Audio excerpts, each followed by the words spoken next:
નમસ્કાર વિદ્યાર્થી મિત્રો, યુનિટ 6 ની અંદર આપણે પાસ પાસેની સ્તંભાકૃતિ જોઈશું.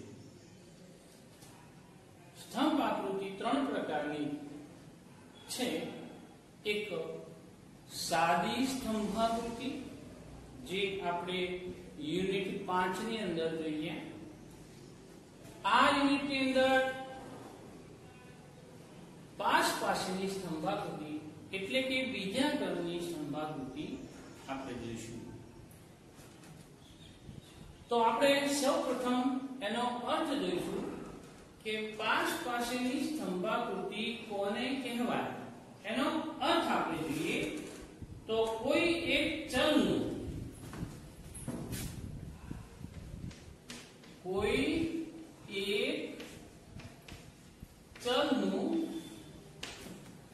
એક કરતા વધુ વર્ગો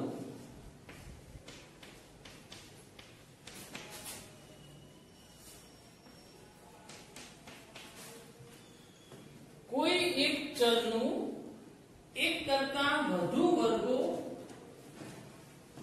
માટેનું મૂલ્ય દર્શાવતી આકૃતિ ને પાસ પાસેની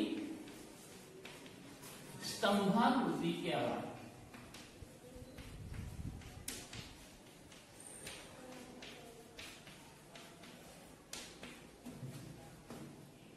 મિત્રો, આ એને વ્યાખ્યાયિત કરી છે.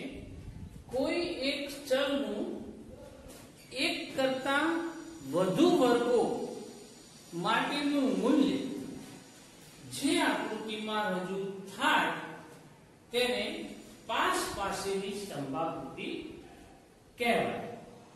દાખલા તરીકે સમયગાળો એને આધાર સમયગાળો એ ચલ ગણીએ એટલે કે x હોય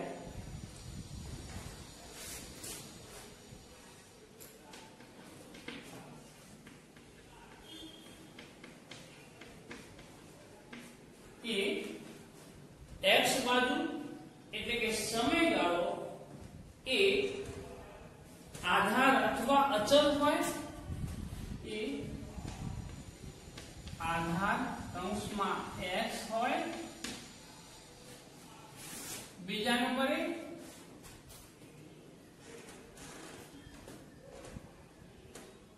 ગરીબી એને આપણે ચલ ગણીએ. ગરીબી એ ચલ કૌંસમાં y હોય અને ગ્રામીણ અને શહેરી ગરીબી એ બે વર્ગો હોય. ગ્રામીણ અને શહેરી ગરીબી આ બે વર્ગો હોય. ફરી સમજો, સમયગાળો એને આધાર ગણીએ. આધાર એટલે અચલ જે o x ઉપર રજૂ થાય.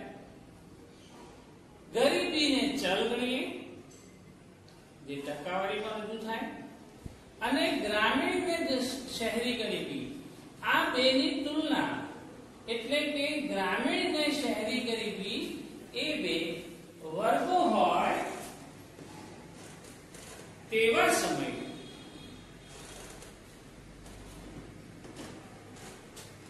આ પાસ પાસેની આકૃતિ દોરી શકાય.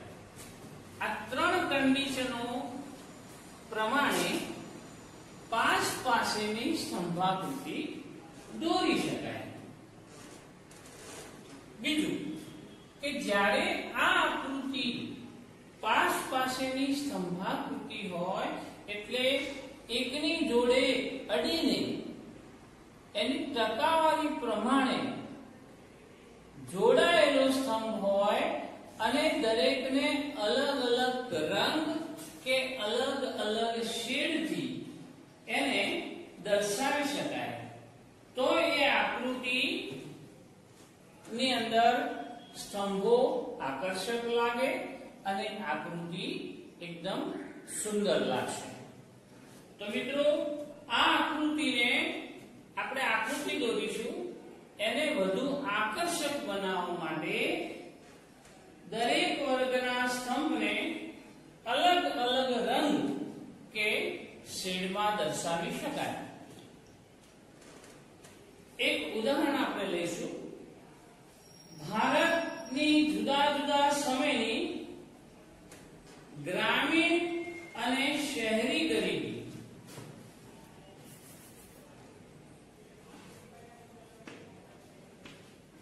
જુદા જુદા સમયે ભારતની ગ્રામીણ અને શહેરી ગરીબી આપણે આ ઉદાહરણને પાંચ પાસેની સ્તંભાકૃતિમાં રજૂ કરીશું. અને આવી માહિતી કે જે બે પ્રકારની માહિતી એક સાથે હોય, બંનેની તુલના કરવાની હોય તો પાંચ પાસેની સ્તંભાકૃતિ દોરી શકાય. તો એમાં આપણે અનુસૂચિ દોરીશું. દાખલા તરીકે એક બાજુ સમયગાળો દર્શાવીશું, બીજો નંબર ગ્રામીણ ગરીબી,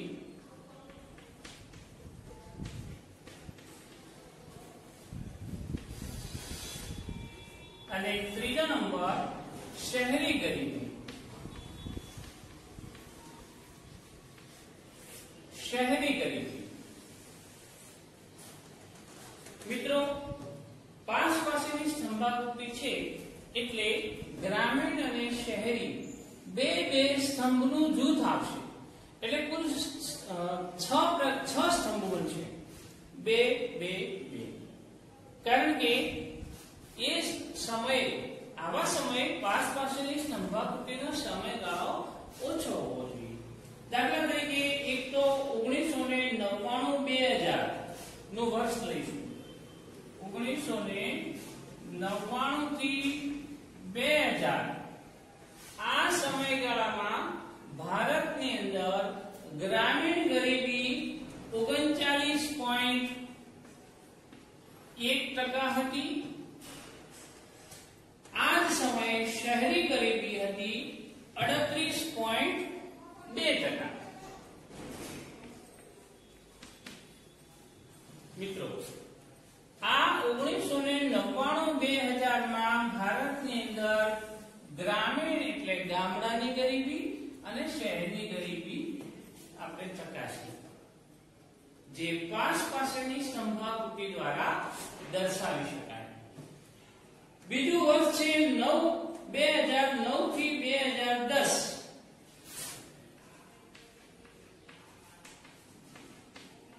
આ સમયગાળા દરમિયાન ભારતની અંદર ગ્રામીણ ગરીબી 37.3% હતી અને શહેરી ગરીબી 32.4% હતી. અને છેલ્લે ત્રીજા વર્ષની અંદર 2014-15 ની અંદર ગ્રામીણ ગરીબીમાં ધીમે ધીમે ઘટાડો થતો જાય છે, જે ઘટીને 27.1% થાય છે. અને એ સમયે શહેરી ગરીબી 23.6% થાય છે. એમાં પણ આપણે ઘટાડો જોઈ શકીએ છીએ. ટૂંકમાં બંને પ્રકારની ગરીબીમાં ભારતમાં આયોજન પછી ઘટાડો જોઈ શકીએ છીએ. તો મિત્રો આ છે એક પ્રકારની અનુસૂચિ, એટલે કે જુદા જુદા વર્ષોમાં ભારતની અંદર ગ્રામીણ ગરીબી અને શહેરી ગરીબીની ટકાવારી કેટલા ટકા રહી છે, જે આપણે એક પાંચ પાસેની સ્તંભાકૃતિમાં રજૂ કરવાની છે. તો મિત્રો અહીંયા 5 પાસેની સ્તંભાકૃતિ માટે એક આકૃતિ દોરવાનો પ્રયત્ન કરીશું.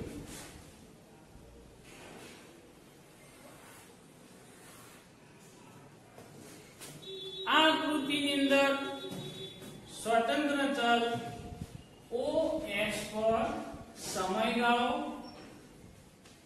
દર્શાવીશું અને OY ઉપર એટલે કે પરતંત્ર ચલ પર આપણે ગરીબી ના પ્રકારો અથવા તો ગરીબી ટકાવારીમાં ટકામાં દર્શાવવામાં આવી છે.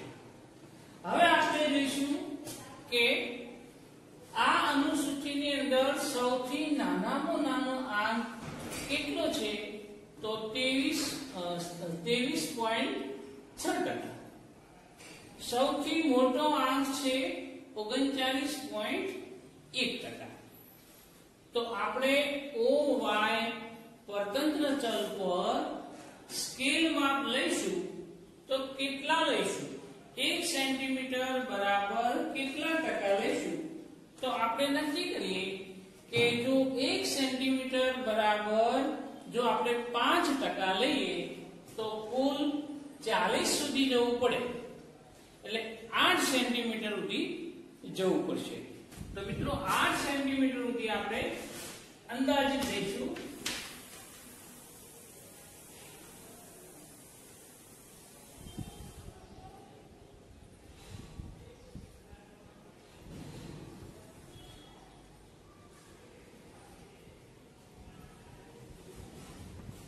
OY 5%, 10%, 15%, 20%, 25%, 30%, 35% અને 40%.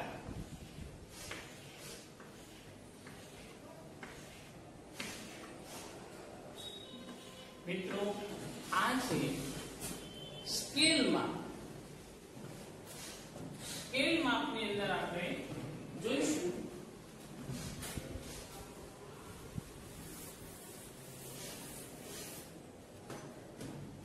સ્કેલ માપ બરાબર OS પર સમયગાળો દર્શાવેલો છે અને OY પર 1 સેન્ટીમીટર બરાબર 5% દર્શાવેલા છે. આ તે આપણે સ્કેલ માપ આપવું પડશે. હવે અનુસૂચિ પ્રમાણે આપણે સ્તંભ જોવાના છે. તો અહીંયા વર્ષ માત્ર 3 જ છે, એટલે 3 જ પ્રકારના સ્તંભો આવશે, પણ બંનેનું જૂથ છે, ગ્રામીણનો સ્તંભ, શહેરી ગરીબીનો સ્તંભ. એટલે કુલ 3 ગરીબી અને દરેક 2 સ્તંભોના જૂથ વચ્ચે 1 સેન્ટીમીટર ની જગ્યા છોડવાની છે. તો મિત્રો અહીંયા 3 વર્ષ અને 2 સ્તંભ એટલે 3 દુ 6 સેન્ટીમીટર અને દરેક વચ્ચે 1 જગ્યા છોડવાની છે, એટલે 3 એટલે 9 સેન્ટીમીટર સુધી આપણે જવું પડશે. તો સમયગાળો છે 1 2 3 4 5 6 7 8 9. ચલો પહેલા 1 સેન્ટીમીટર છોડી દેવાનું છે, પછી અહીંથી 1 સેન્ટીમીટર છોડીને 1 સેન્ટીમીટરનો જે ગાળો છે એમાં ગ્રામીણ ગરીબી આવશે, ગ્રામીણ ગરીબીનો સ્તંભ આવશે અને આ બીજા એને અડીને બીજો જે સ્તંભ સેન્ટીમીટરનો આવશે એ શહેરી ગરીબીનો આવશે. તો અહીંયા બંને સેન્ટીમીટરો આ પ્રકારે જોઈશું અને એનું વર્ષ છે 1999-2000.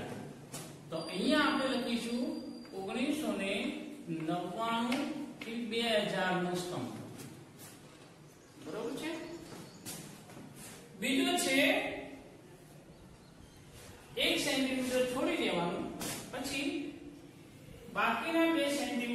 આપણે લેવાના, 1 સેન્ટીમીટર બે સ્તંભ વચ્ચેની જગ્યા છોડી દેવાની, એટલે આકૃતિ સપ્રમાણમાં અને સુંદર લાગે, આકર્ષક લાગે. એટલે બીજા સેન્ટીમીટર ની અંદર 2009 થી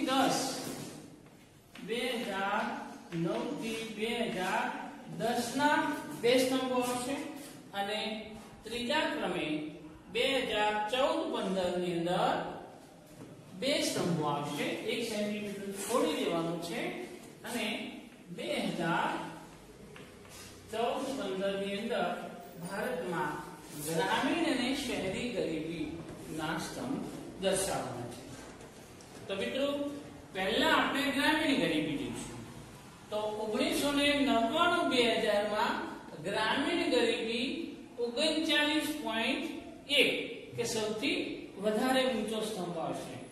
તો 40 છે, એનાથી 1 સેન્ટીમીટર ઓછો સ્તંભ આપણે જોવાનો છે મિત્રો.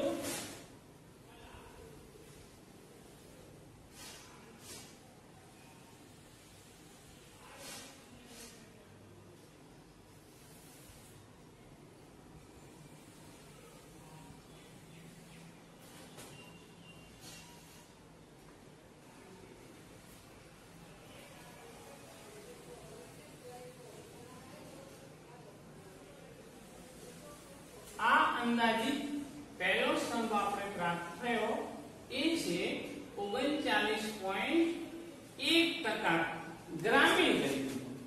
99-2000 ની અંદર પહેલો સ્તંભ છે 40 થી ઓછા 39.1%, અને એ જ સમયગાળા દરમિયાન શહેરી ગરીબીનો સ્તંભ છે 38.21. તો એ 35 અને 40, તો 35 પછી 36, 37, 38, 39 ને 40, તો 37.3 છે. તો 35 પછી 36, 37.3, એટલે બીજો સ્તંભ એને અડકીને જ આવશે મિત્રો, અંતર રહેશે નહીં. તો આ બીજો સ્તંભ, અને એ છે 37.3%. આ બે સ્તંભોનું જોડકું એટલે કે પહેલા ક્રમનો સ્તંભ ગ્રામીણ ગરીબીનો અને બીજા ક્રમનો સ્તંભ શહેરી ગરીબીનો આપણે દર્શાવ્યો છે. અને એ 1999-2000 ના વર્ષમાં બંને પ્રકારની ગરીબીના સ્તંભો આપણે જોડકામાં રજૂ કર્યા છે. હવે 2009-10 ની અંદર 37.3%, સોરી 38.2%, સોરી 35, 36, 37 અને 38, આ સ્તંભ થોડો ઓછો આવશે, 38.2%. હા, બીજા ક્રમે 2009 થી 10 માં ગ્રામીણ ગરીબી 37.3%. હવે 1 સેન્ટીમીટરની જગ્યા છોડીને બાકીના બે સ્તંભ લેવાના છે. તો 2009-10 ની અંદર 37.3%,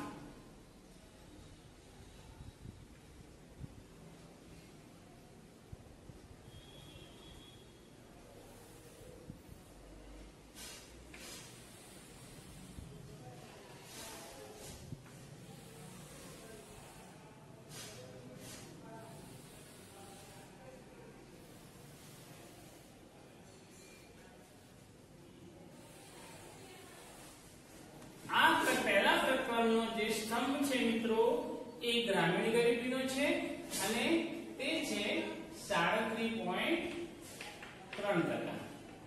આ છે 38.2%.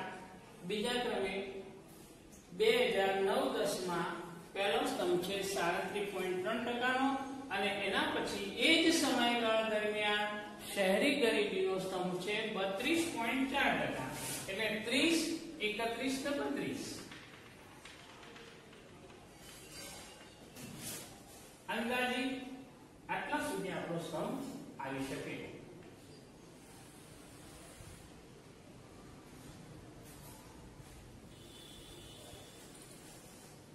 મિત્રો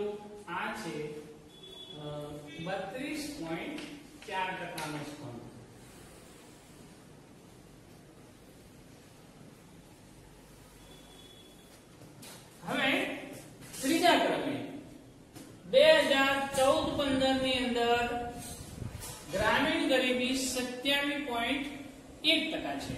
એટલે 1 સેન્ટીમીટર છોડી દેવાનું.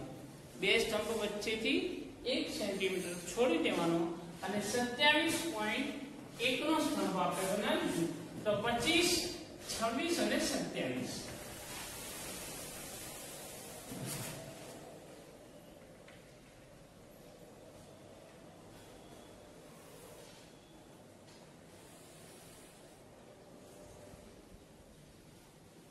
આ છે 27.1% નો સ્તંભ.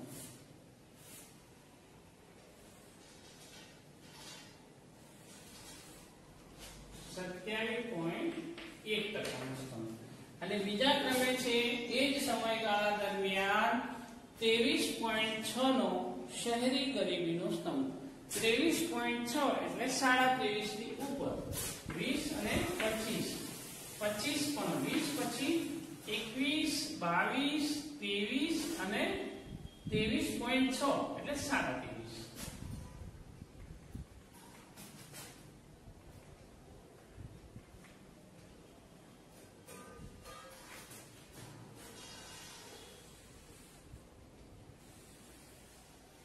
આ છે 23.6% નો શહેરી ગરીબીનો સ્તંભ.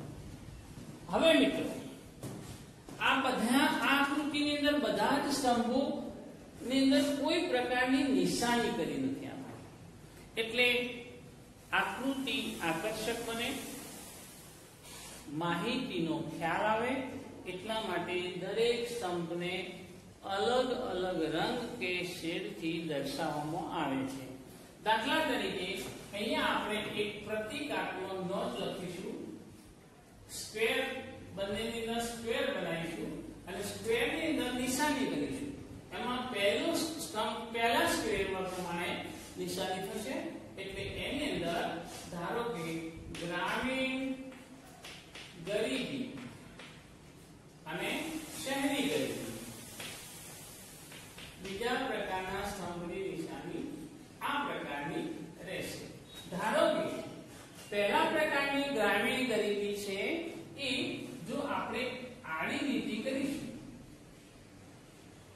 અને બીજા ક્રમે જે છે એને આપણે ટપકા પ્રકારે શહેરી ગરીબી કરીશું મિત્રો.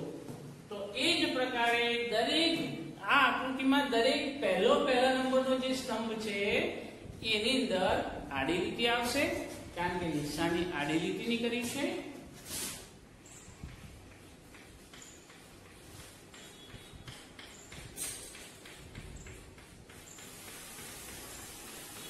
અને બીજા પ્રકારનો સ્તંભ આવશે ટપકાવાળો.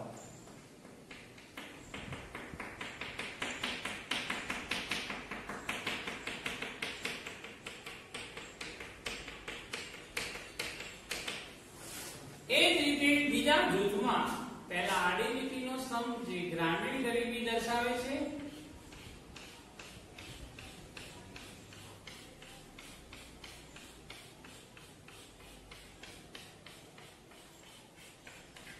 અને એના પછીનો સ્તંભ છે એ બીજા ક્રમે શહેરી ગરીબી દર્શાવે છે જે ટપકા દર્શાવે છે. મૌલિકતાથી આપણી ઈચ્છા થાય છે કે ગમે તે પ્રતીક તમે આપી શકો છો જે બોર્ડની પરીક્ષાની અંદર ખૂબ જ ઝડપી આપણે આકૃતિ દોરીને વિશ્લેષણ કરી શકીએ, સમયનો બગાડ ન થાય તેવી આપણે પ્રતીકો નક્કી કરીશું. અને એ જ રીતે ત્રીજા ક્રમે 2014-15 ની અંદર પહેલા ક્રમનો સ્તંભ આવે છે ગ્રામીણ ગરીબીનો જે આડી લીટીથી દર્શાવીશું અને એના પછી બીજા ક્રમે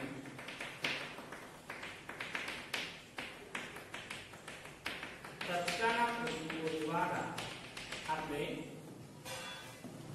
શહેરી ગરીબીનો સ્તંભ દર્શાવીશું.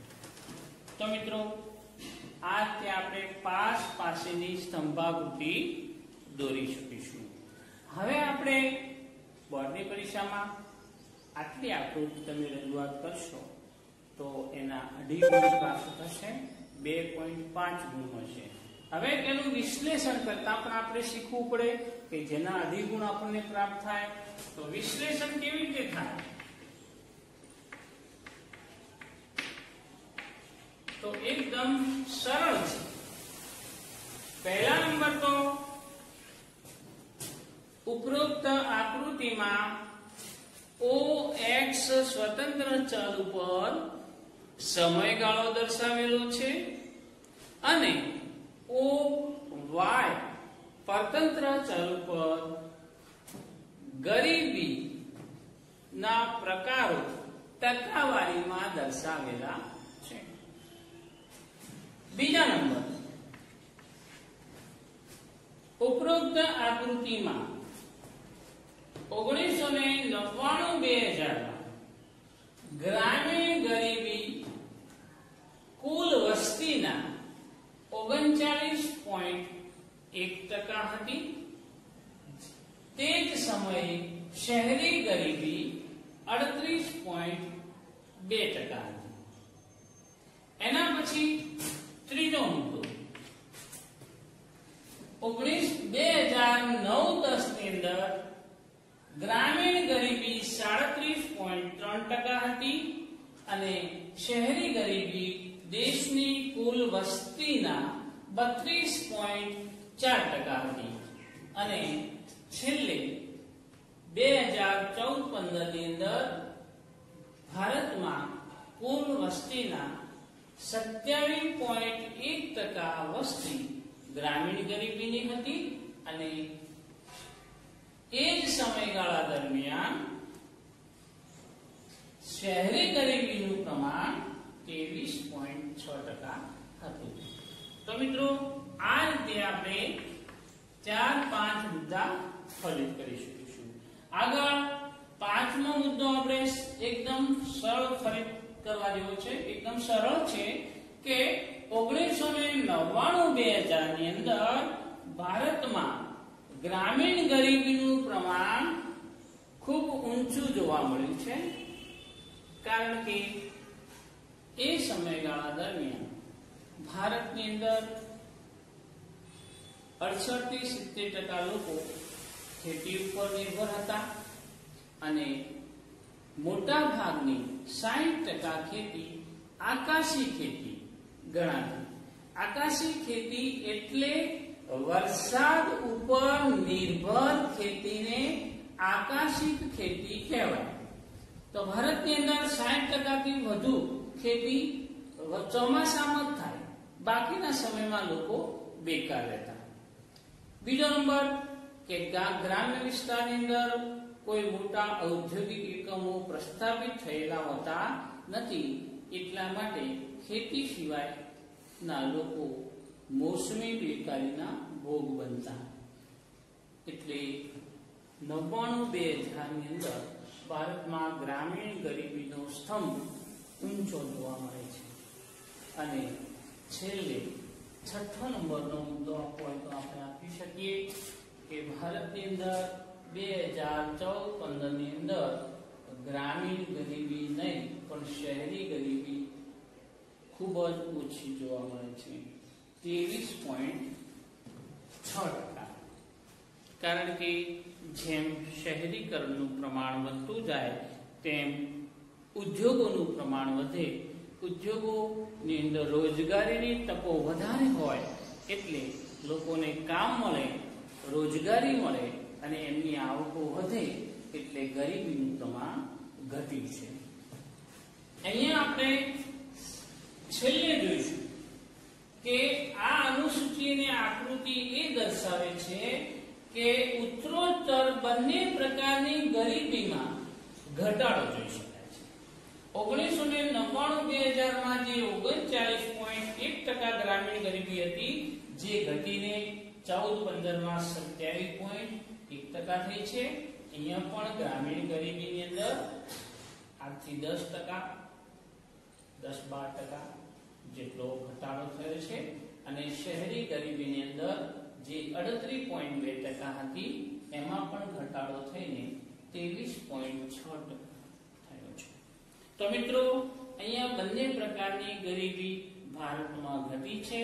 એનું કારણ એ છે કે ભારતની અંદર આર્થિક વિકાસ વધી રહ્યો છે, દેશની રાષ્ટ્રીય આવક પણ વધી છે, અને રાષ્ટ્રીય આવક વધે તો માથાદીઠ આવક વધે, અને માથાદીઠ આવક વધે તો દરેક લોકોના જીવન ધોરણમાં સુધારો થાય છે, અને એમના જે જરૂરી તમામ પ્રકારની સગવડોમાં વધારો થઈ શકે છે. તો મિત્રો, આ રીતે આપણે પાસ પાસેની સ્તંભાકૃતિની રજૂઆત કરી છે. હવે યુનિટ 7 ની અંદર આપણે એના પછીની ત્રીજા ક્રમની જે આકૃતિ છે, જેને વિભાજિત સ્તંભાકૃતિ કહેવાય, એની ચર્ચા કરીશું. જય ભારત. અસ્તુ.